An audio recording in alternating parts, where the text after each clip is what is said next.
नमस्कार दोस्तों, साहित्य समाधान के मंच से मैं डॉक्टर रीता गौड़ आपका हार्दिक स्वागत करती हूं, अभिनंदन करती हूं। दोस्तों, आज हम सूर्यकांत त्रिपाठी निराला के अति महत्वपूर्ण प्रश्नों के दूसरे भाग पर बात करने वाले हैं, यानी उनकी शेष कविताएं जो हमारे पाठ्यक्रम में प्रस्तावित हैं उन पर आधारित प्रश्नों पर हम बातचीत करने वाले हैं। पिछले सत्र में हमने उनकी कविता, उन पर के सामान्य जीवन से संबंधित कुछ प्रश्नों पर बात की थी। उनकी जागो फिर एक बार भाग 1 और जागो फिर एक बार भाग 2 कविताओं पर हमने गहरी चर्चा की थी, और वो प्रश्न दोस्तों एक बार फिर दोहरा दूं, उस हिसाब से बनाए गए थे ताकि उनका जो मूल संदेश है, जो सारांश है कविता का, जो मूल भाव है, उस पर आपकी पकड़ मजबूत हो सके। तो इसी तरह से आज के सत्र में हम उनकी शेष कविताओं बांधो न नाव इट्स ठाव बंधु, जूही की कली और पर बात करने और कुकुरमुत्ता कविता पर बात करने वाले हैं। चलिए शुरू करते हैं आज का सत्र। सबसे पहला प्रश्न, जूही की कली कविता का प्रकाशन वर्ष क्या है? ये निराला की बहुत ही महत्वपूर्ण कविता है दोस्तों, और विकल्प दिए गए हैं 1920, 1922, 1924 और 1926। तो 1922 इसका प्रकाशन वर्ष माना जाता है। प्रारंभ में इसका रचना काल 1916 माना गया था, लेकिन इसका आधुनिक शोधों के आधार पर इसका प्रकाशन वर्ष 1922 माना गया है, यानी आंसर होगा हमारा बी। अगला प्रश्न, जूही की कली कविता को किस पत्रिका में प्रकाशित नहीं किया गया था? इसकी चर्चा हमने निराला के पहले सत्र में ही कर ली थी। विकल्प है सरस्वती, रूपाभ, सुधा या फिर इंदु।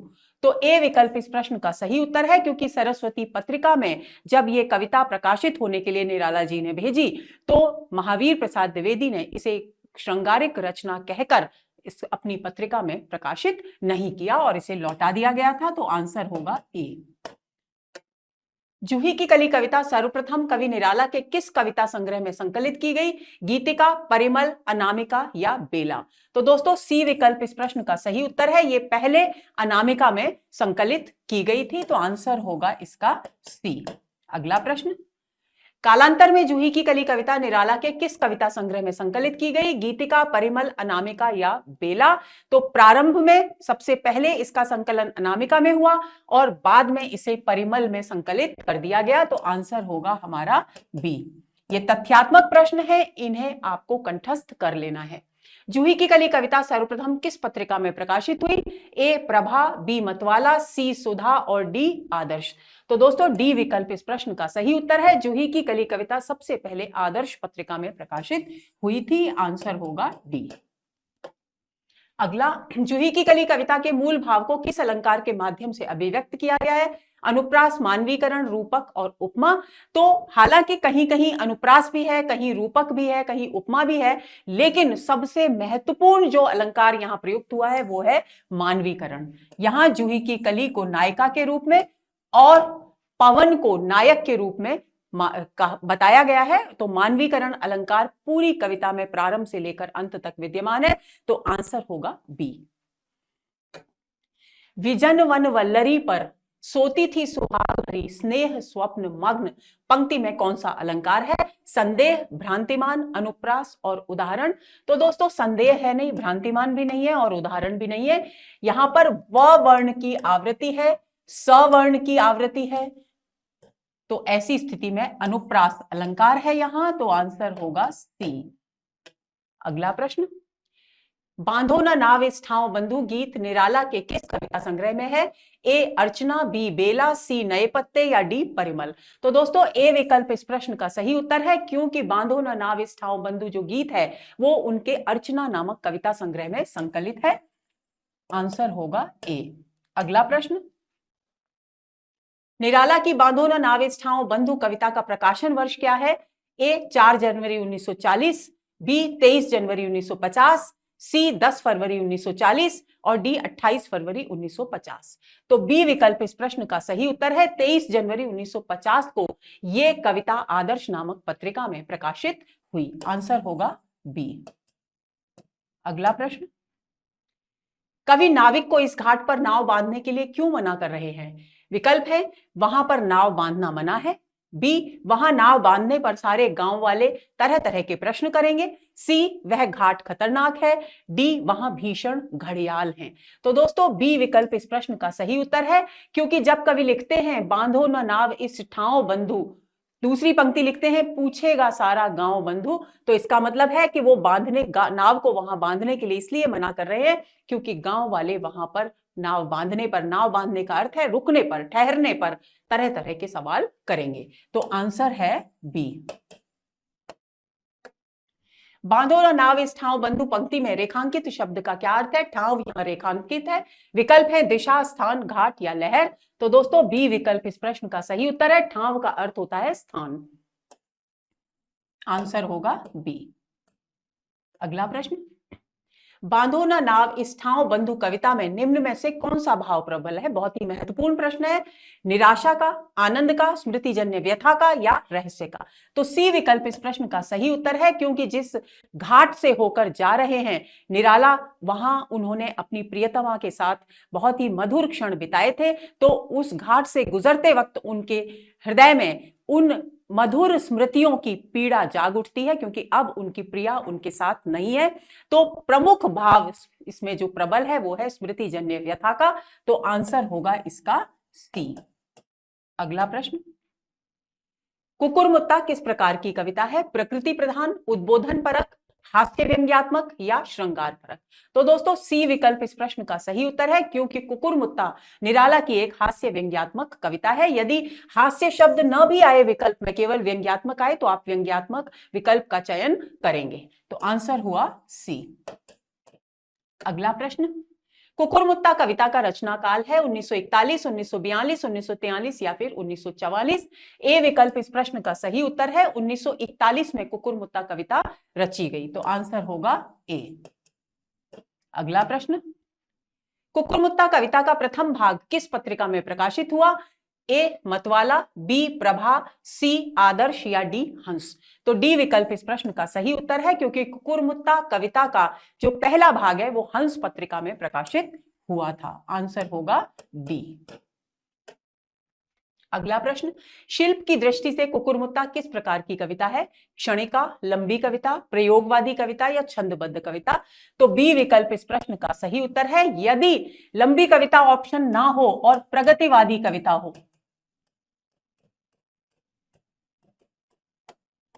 तो भी आप इस विकल्प को चुन सकते हैं, लेकिन क्योंकि यहां प्रश्न शिल्प की दृष्टि से पूछा गया है ना, भाव की दृष्टि से नहीं, इसलिए यहां बी विकल्प इस प्रश्न का सही उत्तर है। आंसर होगा बी। अगला प्रश्न, कुकुरमुत्ता कविता कितने भागों में विभक्त है? 2, 3, 4 या 5? तो कुकुरमुत्ता कविता 2 भागों में विभक्त है, इसे हम पढ़ चुके हैं। आंसर होगा ए। अगला प्रश्न, कुकुरमुत्ता कविता संग्रह में कुकुरमुत्ता के अतिरिक्त अन्य कितनी कविताएं और संकलित हैं? 5, 6, 7 या 8? तो हमने चर्चा की थी दोस्तों, सी विकल्प इस प्रश्न का सही उत्तर है। कुकुरमुत्ता के 2 भागों के अतिरिक्त इस कविता संग्रह में 7 और कविताएं संकलित हैं। तो आंसर होगा हमारा सी। अगला प्रश्न, निम्नलिखित में से कुकुरमुत्ता कविता के विषय में असंगत कथन है। ए कुकुरमुत्ता एक प्रतीकात्मक कविता है जिसमें कुकुरमुत्ता शोषित वर्ग का और गुलाब पूंजीपति वर्ग का प्रतीक है। बिल्कुल सही बात है। कुकुरमुत्ता कविता सबसे पहले सरस्वती पत्रिका में प्रकाशित हुई। बिल्कुल गलत है, क्योंकि कुकुरमुत्ता कविता हंस पत्रिका में प्रकाशित हुई। अभी अभी हमने एक प्रश्न में पढ़ा। कुकुरमुत्ता कविता में कथा के माध्यम से कवि ने अपने विचारों की अभिव्यक्ति की है। बिल्कुल सही है। कुकुरमुत्ता कविता संग्रह का प्रथम संस्करण 1942 में प्रकाशित हुआ, जिसमें कुकुरमुत्ता के अलावा 7 अन्य कविताएं भी संकलित थी। यानी इस प्रश्न का असंगत जो कथन है वो है सी, क्योंकि इस प्रश्न का इसका सही विकल्प है, उत्तर है असंगत कथन है, वो है बी, क्योंकि ये कविता सरस्वती पत्रिका में नहीं बल्कि हंस पत्रिका में प्रकाशित हुई थी। तो आंसर होगा हमारा बी। और कुकुरमुत्ता कविता के विषय में शेष ए, सी और डी तीनों ही कथन पूरी तरह से सत्य और संगत हैं। आगे चलें। नवाब ने गुलाब कहां से मंगवाए? अफगानिस्तान से, तुर्की से, फारस से या अफ्रीका से? तो जिन गुलाबों की बात की गई है, जिन गुलाबों को पूंजीपति वर्ग का प्रतीक बनाकर निराला ने व्यंग्य किया है, प्रहार किया है पूंजीवादी मनोवृत्ति पर, वे गुलाब नवाब ने फारस से मंगवाए थे। तो आंसर होगा हमारा सी। अगला प्रश्न, अबे सुन बे गुलाब, भूल मत जो पाई खुशबू रंगो आब, खून चूसा खाद का तूने अशिष्ट, डाल पर इतरा रहा तू कैपिटलिस्ट? पंक्तियों के विषय में असंगत कथन है। यह एक प्रगतिवादी कविता है, बिल्कुल सही। यह कुकुरमुत्ते का कथन है, यह भी बिल्कुल सही है। यहां गुलाब पूंजीपति वर्ग का और कुकुरमुत्ता शोषित वर्ग का तथा खाद्य पोषण के आधार का प्रतीक है, यह भी बिल्कुल सही है। कवि की सांस्कृतिक चेतना की अभिव्यक्ति है, यह कथन असंगत है, क्योंकि इन पंक्तियों में सांस्कृतिक चेतना की अभिव्यक्ति नहीं है, बल्कि प्रगतिवादी चेतना की अभिव्यक्ति हुई है। तो आंसर होगा डी। अगला प्रश्न, कुकुरमुत्ता कविता में कवि ने कुकुरमुत्ते को बिना दाने का चुगा कहा है क्योंकि वह उपयोगी है, वह बिना बीज के स्वयं उगता है, वह सफेद होता है, वह कलम से उगाया जाता है। तो बी विकल्प इस प्रश्न का सही उत्तर है, क्योंकि कुकुरमुत्ता कहीं भी किसी भी गंदगी में स्वयं उग आता है, उसका कोई बीज नहीं होता, उसकी कोई कलम नहीं लगती। कलम लगने का अर्थ है कि शाखा तोड़कर छोटी सी पतली सी नरम सी कोई डाली तोड़ करके लगा दी जाए और उसमें फिर जड़ें निकल आती हैं और वो पौधा बन जाता है। तो वह ऐसी स्थिति भी कुकुरमुत्ता के साथ नहीं है, तो इसलिए बिना बीज के स्वयं उगने के कारण उसे बिना दाने का चुगा कहा है। तो विकल्प सही विकल्प हुआ बी। अगला प्रश्न, घूमता हूं सर चढ़ा तू नहीं मैं ही बड़ा, पंक्तियों के आधार पर कुकुरमुत्ता कविता का उद्देश्य है मार्क्सवाद का प्रचार, पूंजीपति वर्ग पर मजदूर वर्ग की श्रेष्ठता का प्रतिपादन, भारतीय संस्कृति के महत्व की स्थापना या जाति प्रथा का विरोध। तो दोस्तों बी विकल्प इस प्रश्न का सही उत्तर है, क्योंकि कुकुरमुत्ता अपने आप को बड़ा बता रहा है और कुकुरमुत्ता यहां पर प्रतीक है शोषित वर्ग का, और पूंजीपति वर्ग से अधिक श्रेष्ठ बता रहा है अपने आप को, यानी पूंजीपति वर्ग पर मजदूर वर्ग की श्रेष्ठता का प्रतिपादन करना ही इस कविता का प्रमुख उद्देश्य है। आंसर होगा बी। अगला प्रश्न, नवाब साहब के बाग के बाहर क्या दिखाई देता था? झोंपड़े, पोखर, खेल का मैदान या घर? तो नवाब साहब के बाग के बाहर झोंपड़े दिखाई देते थे। दोस्तों झोंपड़े दिखाई देने का जो वर्णन निराला ने किया है वहां भी उनका एक उद्देश्य है, क्योंकि जो वर्ग भेद है पूंजीपति और शोषित वर्ग के बीच की जो दूरी है, जो अंतर है, जो खाई है उनके बीच की, उसकी ओर वे संकेत करना चाहते हैं कि एक ओर नवाब साहब का शानदार भवन है, उसके बाद उनका एक शानदार बहुत ही सुंदर बगीचा है और उस बगीचे के बीच में एक आरामगाह है। वो सब कुछ बहुत सुंदर है, लेकिन अगर उस बगीचे के बाहर की दृष्टि डाले तो वहां पर गंदगी में बहुत सारे झोंपड़े बने हुए हैं और ये झोंपड़े पूंजीपति, ये झोंपड़े शोषित वर्ग के यानी दलित वर्ग के प्रतीक हैं। तो ए विकल्प इस प्रश्न का सही उत्तर है। बाग के बीचों बीच क्या स्थित था? कमलताल, अतिथिशाला, आरामगाह या पशुओं का बाड़ा? तो अभी मैंने जिक्र किया सी विकल्प इस प्रश्न का सही उत्तर है। बाग के बीचों बीच आरामगाह थी कि नवाब साहब यदि कभी बाग में घूमने आए और वे थक जाएं तो उन्हें विश्राम करने की आवश्यकता हो, तो उनके लिए बाग के बीच में एक आरामगाह भी होनी चाहिए। आंसर होगा सी। अगला प्रश्न, बाग के माली की पत्नी कौन थी? चिन्नी बिहारिन, मोना बंगालिन, गोली असमिया या मोली उड़िया? तो दोस्तों बाग का जो माली था उसकी पत्नी का नाम मोना था और वो जाति से बंगालिन थी, तो मोना बंगालिन उनके माली की या बाग के माली की पत्नी थी। आंसर होगा बी। अगला प्रश्न, माली की बेटी का क्या नाम था? गोली, मोली, रोली या गुलशब्बो? तो माली की बेटी का नाम गोली था, इस बात को ध्यान रखेंगे। और गोली एक आचार्य चतुरसेन शास्त्री का उपन्यास भी है और वहां गोली शब्द का अर्थ है दासी। तो आंसर होगा इसका ए। अगला प्रश्न, नवाब की बेटी का क्या नाम था? ए हमजोली, बी बेला, सी बहार या डी चंपा? तो सी विकल्प इस प्रश्न का सही उत्तर है, नवाब की बेटी का नाम बहार था। आंसर होगा सी। कुकुरमुत्ता कविता में हमजोली किसे कहा गया है? बहार को, गोली को, मोना को या कानी को? तो दोस्तों बी विकल्प इस प्रश्न का सही उत्तर है, गोली को बहार जो नवाब की बेटी है उसकी हमजोली यानी सखी कह करके संबोधित किया गया है। आंसर होगा बी। और इस सखा भाव के कारण यानी नवाब की बेटी बहार में और माली की बेटी गोली में जो अभिन्न मित्रता थी, जो बहुत ही गाढ़ी मित्रता थी, गाढ़ा सखा भाव था, उसके माध्यम से भी कवि वर्ग भेद की ओर संकेत कर रहे हैं, क्योंकि जो बहार अपने रसोई में बहुत सारे तरह तरह के पकवान और व्यंजन खाया करती थी, वो एक दिन गोली के घर पर कुकुरमुत्ते का साधारण सा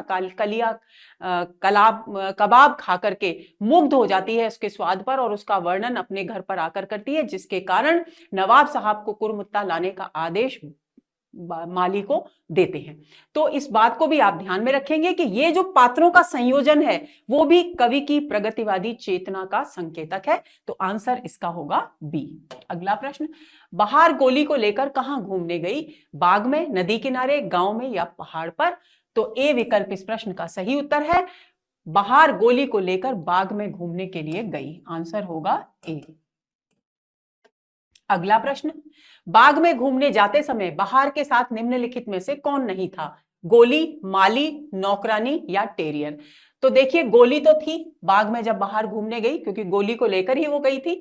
नौकरानी भी थी और टेरियर भी था। टेरियर एक कुत्ते की एक जाति होती है, वो भी था, लेकिन माली उनके साथ नहीं था। माली उनको बाग में ही मिला। तो बी विकल्प इस प्रश्न का सही उत्तर है। अगला प्रश्न, कुकुरमुत्ता कविता की जैसे शाह एक से एक बड़े ताज पहने हैं खड़े पंक्तियां किससे संबंधित है? नवाब से, बाग से, बहार से या पेड़ों से? तो दोस्तों डी विकल्प इस प्रश्न का सही उत्तर है। यहां शाह के समान ताज पहने खड़े हुए किसको कहा गया है निराला के द्वारा? पेड़ों को कहा गया है, जो पेड़ बाग में लगे हुए हैं। तो आंसर होगा डी। अगला प्रश्न, गोली बाग में क्या देखकर चिल्लाई? कुकुरमुत्ता, गुलाब, भेड़िया या नीलगाय? तो ए विकल्प इस प्रश्न का सही उत्तर है। गुलाब से भरी हुई उस सुंदर बगिया में गोली किसको देखकर चिल्लाई? कुकुरमुत्ता वहां गुलाबों के बीच उग आया था, उसे देखकर खुशी से चिल्ला उठी। तो आंसर होगा हमारा ए। अगला प्रश्न, बकरा हो या दुम्बा, मुर्ग हो या कोई परिंदा, इसके सामने सब छू, सबसे बढ़कर इसकी खुशबू। पंक्तियों में किसकी खुशबू की बात की जा रही है? विकल्प है गुलाब की, चमेली की, कुकुरमुत्ते के कबाब की या मुर्गे के कबाब की। तो दोस्तों सी विकल्प इस प्रश्न का सही उत्तर है। जब गोली कुकुरमुत्ता देख करके चिल्लाती है खुशी से, और तब उससे चिल्लाने का कारण पूछती है, उसकी प्रसन्नता का कारण पूछती है बहार, तो वो कहती है कि इसका जो कबाब होता है वो बहुत ही स्वादिष्ट होता है, और जब उसे पकाया जाता है तो उसकी जो खुशबू आती है, उसमें किसी भी फूल की खुशबू में इतनी ताकत नहीं कि वो उसकी बराबरी कर सके। चाहे मुर्गे का कबाब हो, चाहे बकरे का कबाब हो, चाहे भेड़ का कबाब हो, किसी भी कबाब की खुशबू, पकने की खुशबू इतनी मोहक, इतनी मनमोहक नहीं होती जितनी कि कुकुरमुत्ते के कबाब की खुशबू। तो यहां पर किसकी खुशबू की बात की जा रही है? कुकुरमुत्ते के कबाब की। आंसर हुआ सी। अगला, बोला माली, फरमाए मुआफ खता, कुकुरमुत्ता उगाए नहीं उगता, पंक्तियों से कवि ने क्या व्यंजित किया है? सर्वहारा वर्ग की श्रेष्ठता और ताकत, पूंजीवादी मनोवृत्ति, नवाब की साधन संपन्नता या पूंजीपति वर्ग की ताकत? तो दोस्तों सरल सी बात है, जाहिर सी कि सर्वहारा वर्ग कौन सा है? जो शोषित वर्ग है उसे ही सर्वहारा वर्ग कहा जाता है।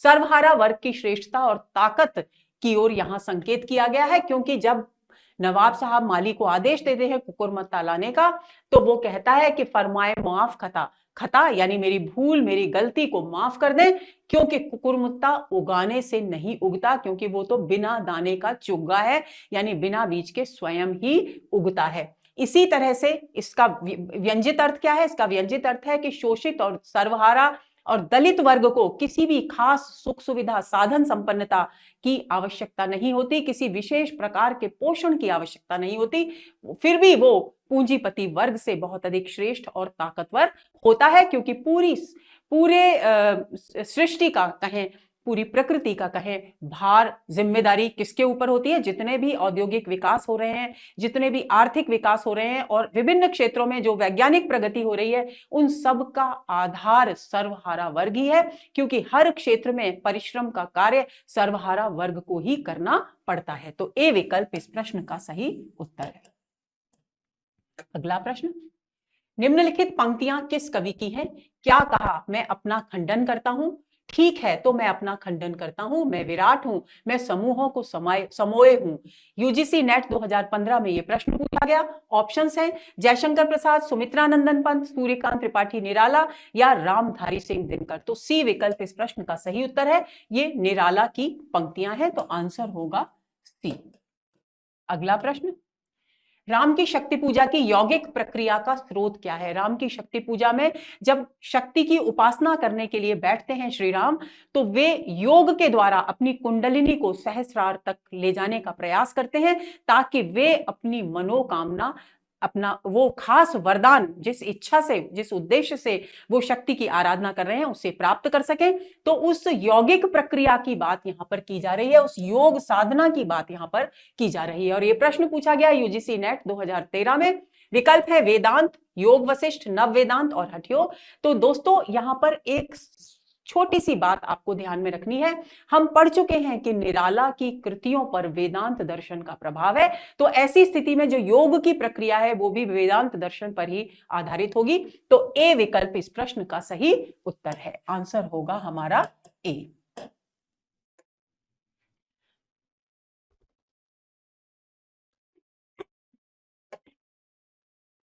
तो दोस्तों ये हुआ हमारा आज का सत्र, और आज के सत्र में हम यूजीसी नेट के पाठ्यक्रम में निराला की जो कृतियां हैं उन पर आधारित जो संभावित प्रश्न हैं, पिछली परीक्षाओं में आए हुए प्रश्न हैं, उन सभी पर अच्छी तरह से बातचीत कर चुके हैं।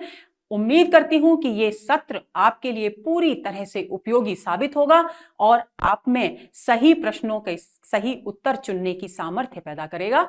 अगले सत्र के इंतजार में रहिए। नमस्कार।